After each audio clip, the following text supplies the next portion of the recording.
I took to do my best. It was really disappointing. I spoke to him yesterday. He was about all these things. He's like, I don't even, he's like, I don't know if there's hope for anything. I was like, Phil. Sometimes like these hard things take a long time, you know? Yeah. Well,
We can go? Okay, let's stand for the pledge. Pledge allegiance to the flag of the United States of America. To the republic for which it stands, one nation, under God, indivisible. as a way of respecting and honoring and creating awareness of our past, we begin our village board meetings by acknowledging that we focus on the ancestral land of the Muncie, Esopus, and Lenape people. Please check out our agenda and minutes and help us find new ways to support Indigenous communities. We have a suggested list of links on our agendas and minutes, and we would love for you all as the community to help us expand that list more and more as we go on. We have a couple of items that I need to add to the business agenda. Since it was originally published at the end of last week. Item number 2 on the business agenda is Village of New Paltz condemning the attacks on Israel. Item number 4, we're related to affordable housing. It's a letter of support for the Mannheim Muse project. Item number 5 is an update on the 11 Water Street hotel project. Item number 6 is a resolution from the village board proposing the delivery rate increases by Central Hudson Gas and Electric. I move to accept the business agenda as amended. All in favor? And I'm going to take this time to move the consent agenda. All in favor?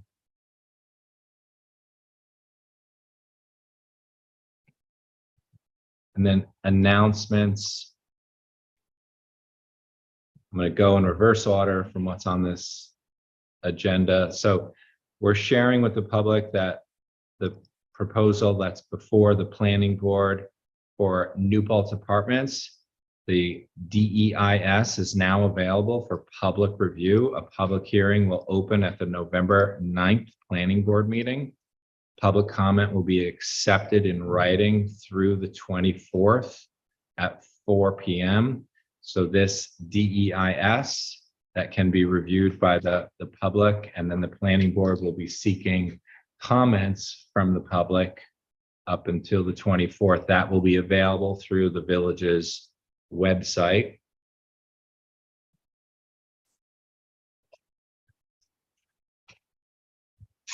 So 2 hard copies will be available, one at the clerk's office and a second at the Elting Memorial Library. And also, because Go ahead. DEIS is draft environmental impact statement, Nice. so people know. And another announcement, we just wanted to share that this weekend we celebrated the 25th anniversary with our sister city in Japan. Nimi City and New Paltz have a sister city relationship that started 25 years ago with Mayor Nyquist and his wife Corinne Nyquist, and it was a lot of fun. It was a very tough time for me staying up until 2 o'clock in the morning on a Zoom call, but I'm actually going to go and visit in person next week. I'm taking 5 students, 4 from the high school and 1 from the college to visit Nimi. But we also had representation in person this weekend.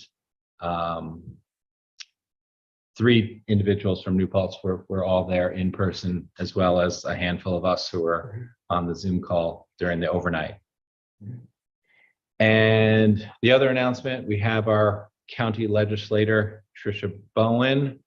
Tricia, do you want to share any announcement news with us regarding county legislative activity? There is not a whole lot of new business to report out. We had caucus last night, and then we have the next legislature meeting is next Tuesday, where we'll be voting on the resolutions that Alex had questions about, the housing resolutions, and Phil was unable to attend tonight. He has a conflict. So we'll have more information for you at the next board meeting after we have our legislative meeting next Tuesday. That sounds good. Any idea what's up with the September resolution 372, like urging, for the amendment to Article 31, New York State tax law to permit the County of Ulster to adopt a local law to impose, collect, and retain tax on real estate transfers? Because I know that, I've been trying to follow it, it failed in committee. I don't know what's going on. So yeah, I'll toss it to you. So that's something that Phil is working on, and did reach out to me to sign on to it. I'm reluctant to do so right now because I know that there is legislation pending on the state level that would create an avenue for funding to be allocated to the housing fund. And also, when that original legislation was put forward, it was just not a popular piece of legislation because you're putting a tax on people who are already spending a ton of money to either purchase their new house, and adding an additional fee on top of that was just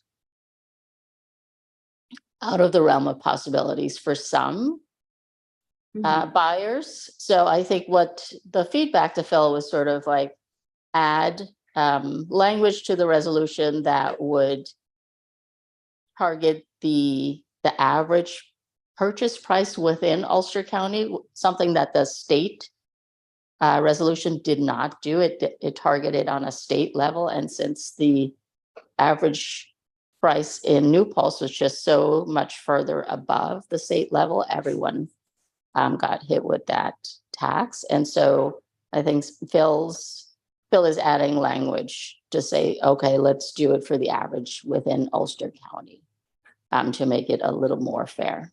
So that's also still in committee as well. Cool. Yeah, I like that proposed edit. So I'll keep following this. Thanks for the update. Okay. Any And then other questions?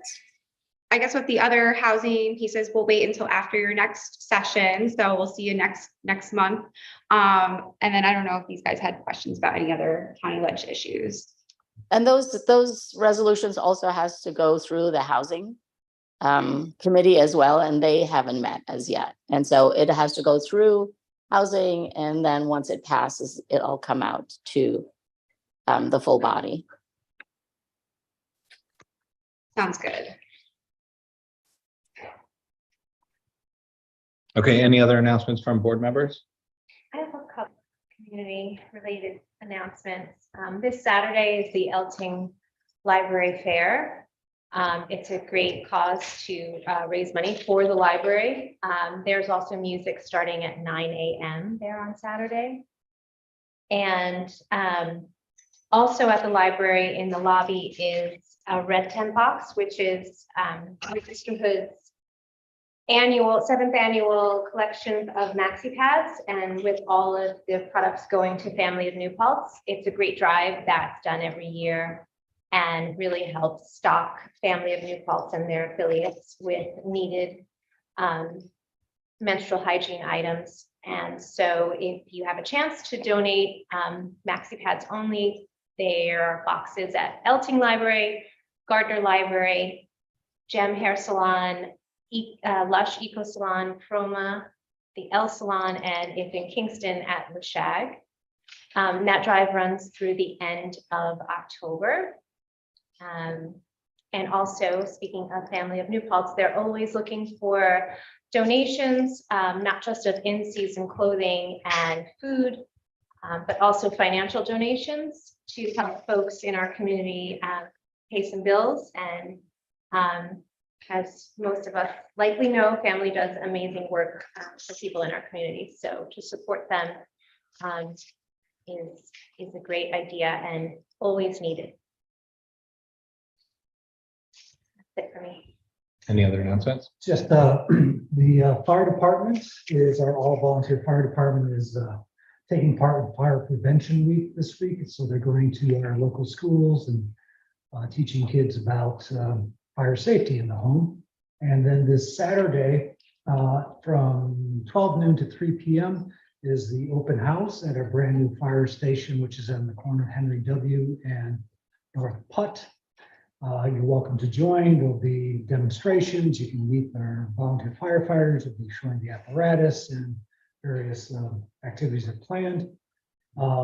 I do feel fair to mention that so far this month is showing a fairly high number of calls in our community. So far, we're at 37, 38, 39 calls in 11 days, which is quite a few calls, as Tim well knows. We're above the 3.6, 3.7 calls averaging per day. And you could always use the community's help. Right now, our membership numbers are getting low, and we need everyone to participate as best they can. There's a job for everyone, as we say. The best way of reaching out to the fire department is coming to the new firehouse at 7 o'clock on Monday nights. 7 o'clock Monday nights, we're always there. So please spread the word and come on by. Bill, what are the hours on Saturday at the fire department? Yeah, 12 to 3. Okay. Any other announcements from the board? Some announcements.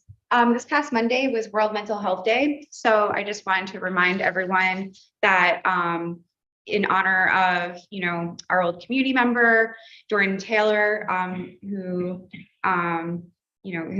it was very tragic. But anyway, we have the Jordan Taylor Memorial Fund in his memory to support the SUNY New Paltz Black Studies Department. And the flyers, I need to post more around town, but there's one here in the meeting room. You can find out more information going to bit.ly/JMT-SUNY. It's all lowercase. And yeah, just in honor of World Mental Health Day, just want to reshare that. Also, the free food fridge is right outside Village Hall, 25 Pottick Avenue. It's always there. If you are hungry, go help yourself. If you are able to donate some food, please do. But check out the do's and don'ts on millionsofbutterflies.org/free-food-fridge for guidelines, like you have to date it, put the ingredients and all of that. Narcan and other harm reduction services are available anywhere in Ulster County, thanks to Ellenville Regional's Project Rescue Program. And you can text ERH Rescue to 21000, and they can hook you up with Narcan, harm reduction supplies like test kits, snort kits, sex kits, stuff like that. I'm also working on my application to become a community Narcan trainer, so I can through Ellenville Regional, so I can train people on the spot all the time. So stay tuned for that. Never use a loan hotline. Save it. It could save a life. It's 800-484-3731. Volunteers will stay on the line, and make sure you're all right. Narcan trainings are always available online here in New Paltz at opioidpreventionnp.org. And there are drug test strips available for free over in the free food fridge, over at Family, couple other locations. I'm not sure about their stock levels right now, so I'll leave them out for now. And that's it for today.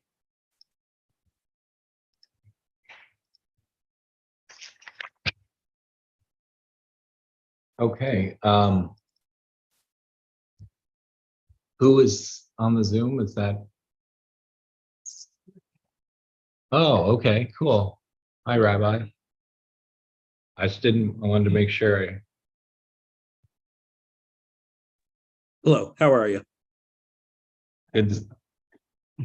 Hanging in there. Okay, so we did our update from Tricia. So next item, we have our statement regarding the attacks on Israel. So what? We did do public comment. Yeah. Oh, okay.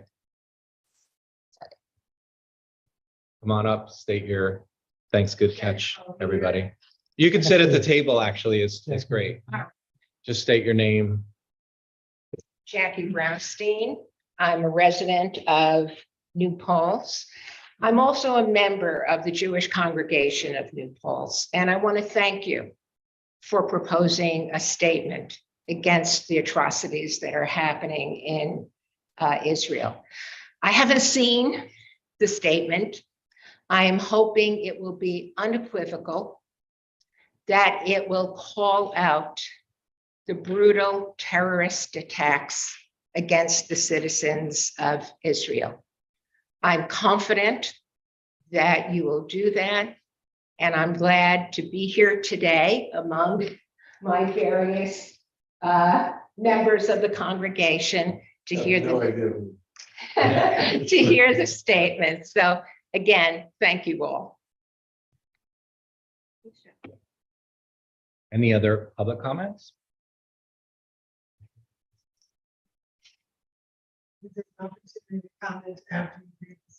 Sure. So we put together a statement. Bill put together a draft, and then our entire team worked on it, reviewed it, edited it, including our project manager, Autumn. So it's truly a group effort. So Bill, you want to go ahead and read the statement, and then we'll make it available. And we can discuss it. Sure. Sorry, you have your question. Who is this statement going to be directed or targeted? So when we do resolutions, we share them with elected officials at state, federal, and local levels. So that would be our plan for this statement as well. Will the newspaper get copies of these for publication? Yeah, we publish anything on our social media as well as letters to the paper. So yeah. It's reported, right? Yes. Yeah. Okay, so this is a draft statement. The Village of New Paltz condemns barbaric attacks on Israel. The Village of New Paltz Board of Trustees strongly and categorically condemns the attacks on Israel by Hamas on October 7th, 2023, and the brutal murder of hundreds of Israeli and Arab citizens. These events are horrific and touch close to home for many members of our New Paltz community. The attacks are unforgivable and flagrantly violate the United Nations Charter, Helsinki Accords, and established principles of international law. There will never be moral justification for brutalizing and killing innocent civilians. We extend our deepest condolences to all who are mourning the loss of friends, family members, or colleagues in Israel or Gaza. This is a time to unite in condemnation of the loss of life and the conflict's impact on innocent civilians. Acts of terrorism and violence have no place in our vision for a world where different cultures and religions coexist. We reject anti-Semitism, Islamophobia, and all forms of hate, both in intent and effect, in any individual or groups who support such vile rhetoric or violence. We want peace and justice for Israel, for Israeli and Palestinian people. We believe strength and hope comes from empathy and shared humanity. We want a fast end to the bloodshed. End of statement.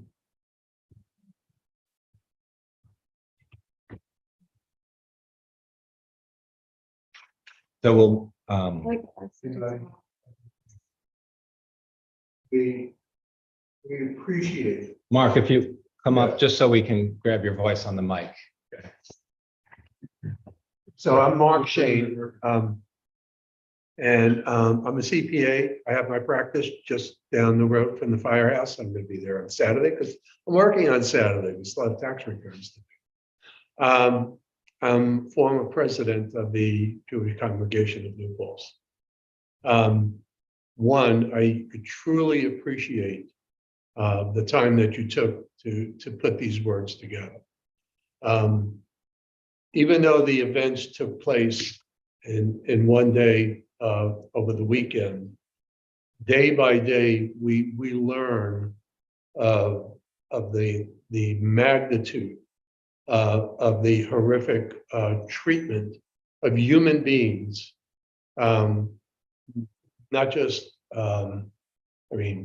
mothers, fathers, children, babies.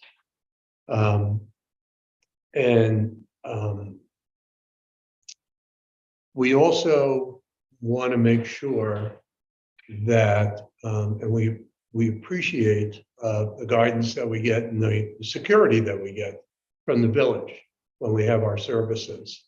But I will say that, we have concerns sometimes about our own safety in our meeting places. I'm just hoping that the outcome of this represents a deeper unification of all the people that live here. I moved here in 1974. I'm ecstatic to call this place my home, even though I used to live in New Paltz, but I live in High Falls now. But I'm so happy that I can live here and work here, and I enjoy all the people here. So, my statement to you is thank you very much, all right, for what you have put together for us. All right. Anybody else want to say anything? I've heard it now. I just want to say it's a fine statement.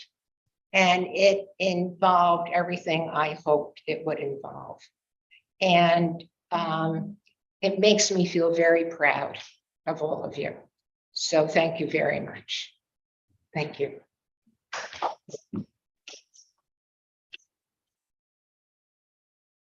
Sir?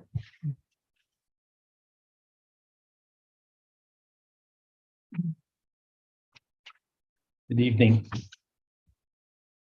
My name is Arthur Raphael. I'm here with my wife.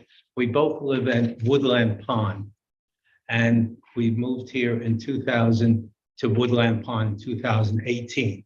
I just wanted to tell you, you're probably aware that this Saturday there is a march over the bridge for Alzheimer's, and it was organized. A group of residents organized this march to try to raise $15,000 among the residents and friends. I think we're close to that goal, but nevertheless, we're walking. We're going to take a van and car to the bridge, walk across, and come back. I'm just very happy to be now a resident of New Paltz. Formerly, my wife and I moved up to Gardner in 2005 and came here to New Paltz, where we've met. We're members of the congregation, and we're very happy to know you and everyone else here. Thank you very much.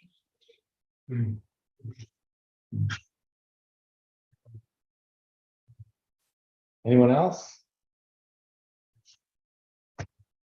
So our next steps are to formalize this, format it, and get it to Autumn, I suppose, and get that to our representative. Yeah, we'll put it on our letterhead and share it broadly, including social media and newspapers. We'll make sure Terrence has a copy. He'll ask for a copy as soon as the meeting's over. Any additions from? the board? Oh, do we want to vote to accept the statement? I move that we vote to accept the statement as written. Second. Any friendly amendments to how it's written? All in favor of accepting the statement? Aye. Thank you. Thank you. Thank you for coming. Thank you. Thank you very much. I appreciate it.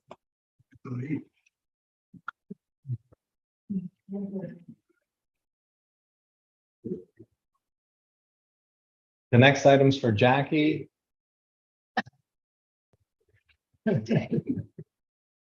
So this is just the project that has been before our planning board, 51 senior affordable units up on South Manheim. And the developer had applied for some assistance via the federal government. And the way these things work is you have to apply and reapply, and hopefully only a couple of times. But this is our letter of support, just reaffirming the village's support of this project. And I move that we accept the updated letter. All in favor? Aye. We skipped the unreasonable rent increase. Oh, where is that? Oh, because it's highlighted it like, yes.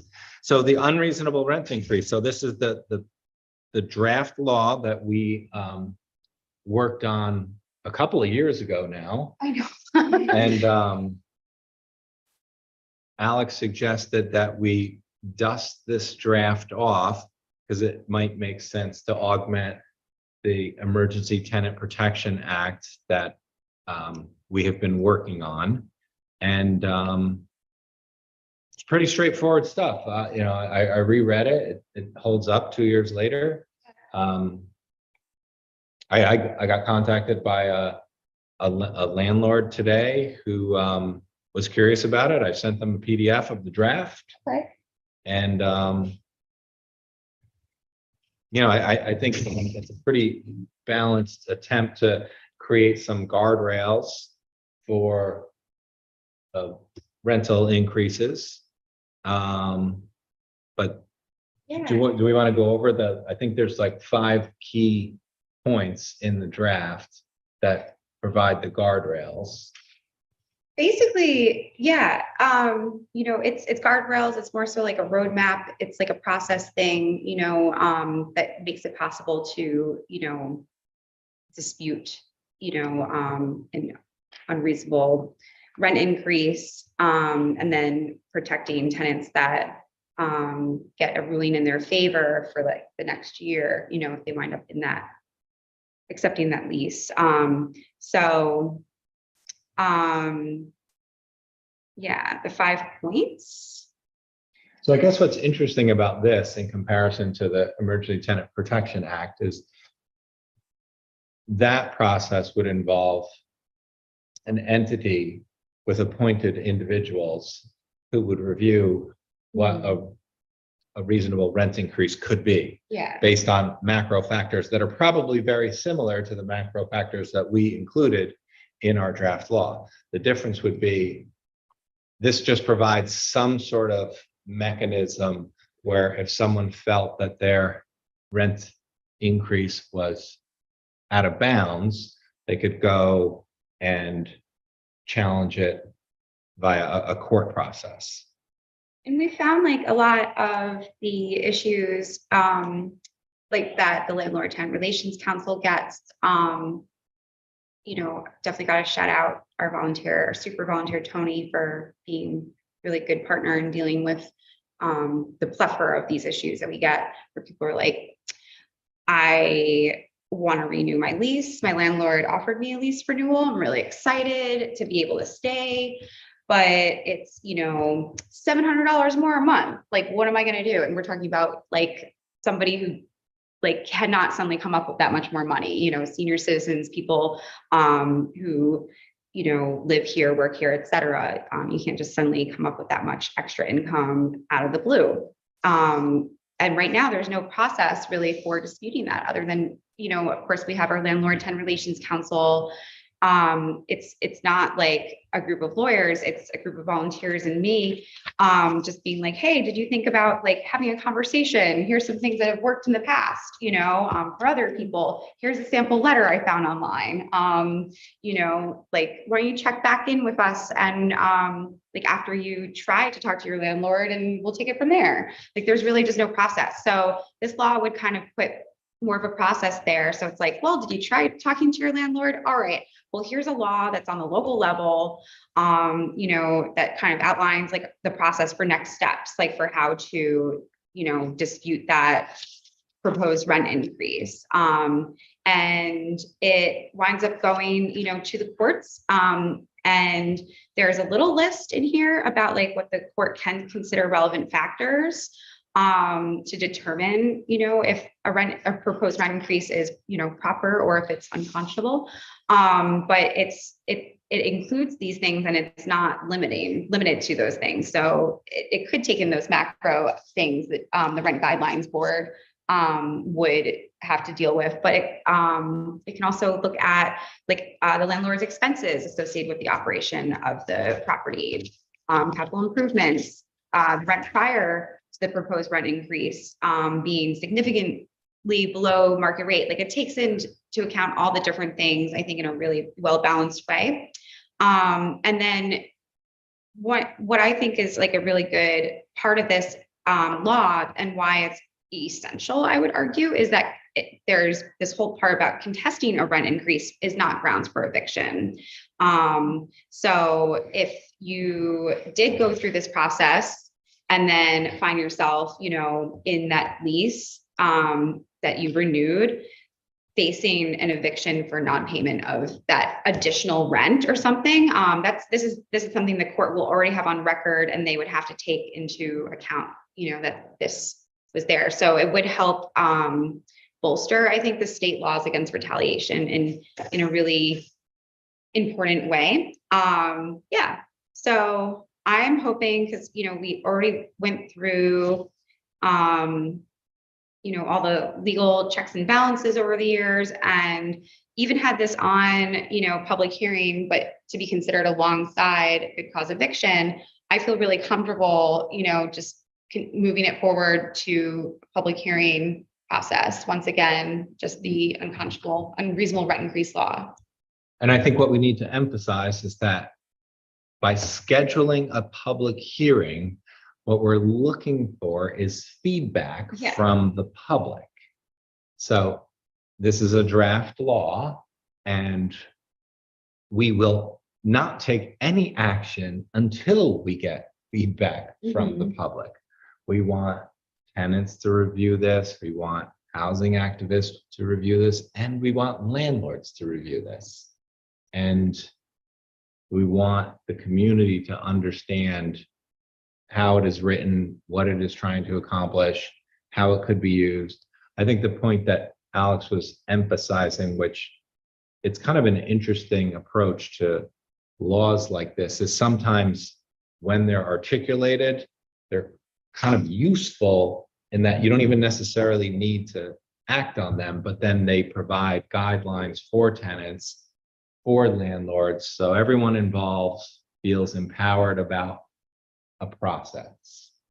So I think that's an additional benefit to adopting a law like this. It's not just about putting up hard barriers that then involve, going to court. It's really about creating guidelines that everyone involved can refer to. Yeah, and I think, I think like in terms of, landlord tenant relations, just the more guidelines we have, the better, you know, just thinking of what the council and I, you know, the process we go through every time, a couple of times a week, that people reach out for help with these exact issues. The more we have to like copy and paste in a response, like here's all the different rules that are out there, and then here's what we would do, just a phone call, you know, like it really like actually makes a difference. And it's not even like go to court. No, it's like you have this right to go to court. Here's a process, you know. So have a conversation. It helps, I think, in a big way. Yeah, I think we probably can't emphasize enough that the majority of tenants, the majority of landlords are looking for a peaceful agreement. And it is not to create hard boundaries to make that relationship more difficult. It's to create guidelines to foster communication. Yeah, so further punctuate what you said is when we present something like this, that's exactly what we're doing. We're communicating with each other here at the board table because that's when we have the time to discuss this and also get community feedback to see if we're going to weave different ideas into it as well. So just to drive that point, which you did make very clear home, just it is opening that discussion for us here at the table and for our community. Yeah, and our board has a reputation of, we open public hearings and we keep them open a long time. Whereas, you know, other boards might approach it differently, where they're opening a public hearing and they'll keep it open a night or two. Like, I don't think any of us are going to get comfortable with approving law unless, you know, we hear from the supporters, the detractors, and everyone in between. And then maybe there's some massaging to do on the margins to make it an even better law. You know, that's what we're looking for. That's why we would be. Did I move to set a public hearing? I tried to, but it messed it up. So you can try.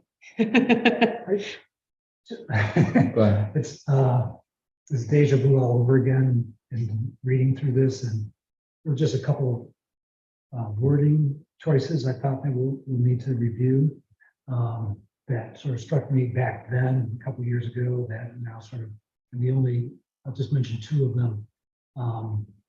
In section 4B, where we talk about the CPI, the Consumer Price Index, we state, consider the rent increase in light of changes to inflation. I'd perhaps like to insert, instead of in light of, as measured by, because I think that is a little bit more sure. Okay. And then I still, in F, the use of the word shock, the commission seems to be reasonable purpose. And I'm not sure if shock is a Autumn and I were talking, it's legal jargon. This is, Sorry. I watched the old videos of us going through all this too. it's And not poetry that yeah, we created on our own. It's actually, We have to actually use- like phrases that No, I take- lawyers get paid to come up with. Right. got to match up with the rest of the laws a bit.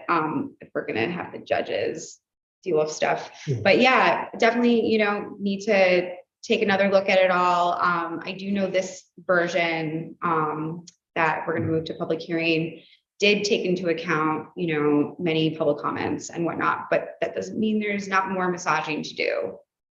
So can I motion that we set a public hearing for our next meeting, October 25th, 7 p.m. for the unreasonable rent increase law? Second. All in favor? Aye. Aye. So we're gonna publish this draft law, make it widely available. We'll make that one tweak that you suggested, measured by, before we go ahead and do that. Okay.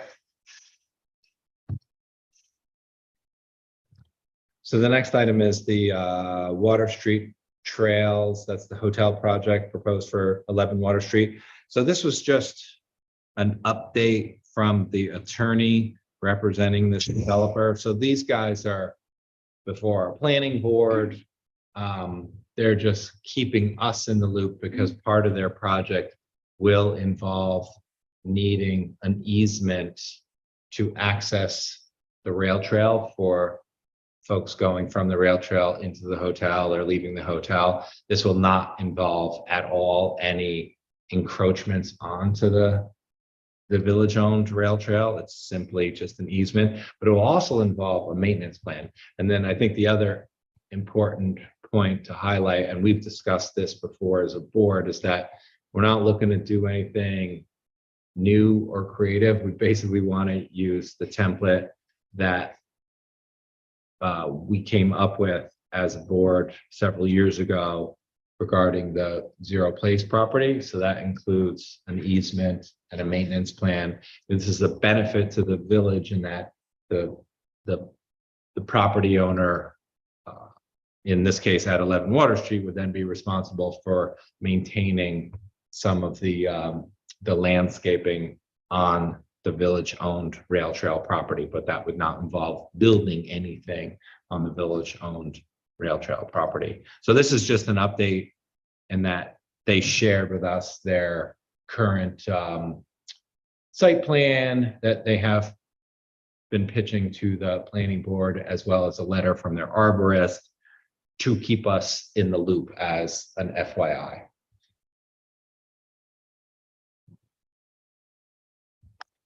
I'm going to move on to the next agenda item if there are no questions about that. So we have a resolution where the village board is opposing the delivery rate increases by Central Hudson for gas and electric. I think what's super interesting about our proposed resolution here is that we're talking about an increase if a residential customer is using 660 kilowatt hours per month. So that would cost $30, and that would be a 31.9% increase on the delivery bill and involve a 16.4% increase to the total bill. 660 kilowatt hours per month is a pretty low number. Yeah. So that's the other thing too, is that this is fairly conservative in terms of estimating the potential impact. So this is a resolution where our board is saying that we're very concerned and in opposition of a rate increase for electricity and gas that is this high. And this does not include the cost of generation. This is just delivery. That delivery charge is always where people get so confused. Yeah, it's the majority of your bill. Yeah. And it makes sense. You have to pay for distribution. You have to pay for the lines to exist and to be maintained. But this feels like a oversized proposed increase. Any further discussion? I move that we adopt the resolution. All in favor? I move bills and claims. All in favor? And planning board update. Sure. Our planning board met on the 3rd, I believe. There's discussion about the old storage property, which the planning board approved the plan to allow for a dispensary to be placed at storage. It now goes to the Office of Cannabis Management for a applicant to apply for a dispensary license at that location. There was a minor lot line revision from historic Huguenot Street, and then my pager went off about 4 times during their meeting, and I was called to respond to fire calls. So that's my report for the village board and the planning board and Ulster County Planning Board. There were no village referrals at that meeting. That's a quick update. Okay. No ZBA update. Anything else that we want to discuss? Just one thing with the resolution we just adopted about the rate increases. If we wanted to do intervenor status, would we be doing that as a separate resolution?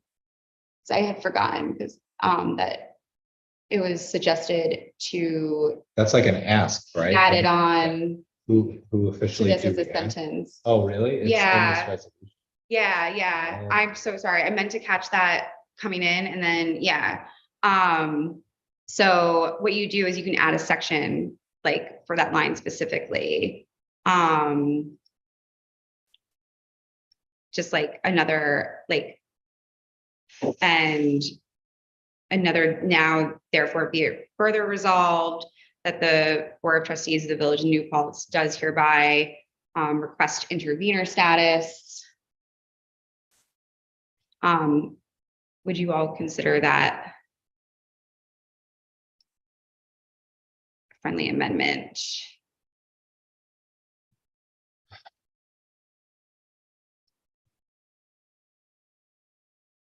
Yep, that's fine. Okay, With so me, what do you guys think? cool. So, adding another therefore in there, Autumn. I move this to adopt this resolution with that amendment, requesting intervenor status. Second. All in favor? Right. Aye. Again, sorry for not catching it sooner. I'm sleepy. Cool, now I'm good.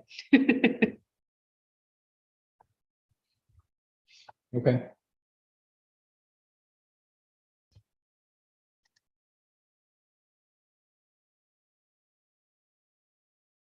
I don't think we have anything else. I motion to adjourn. Okay.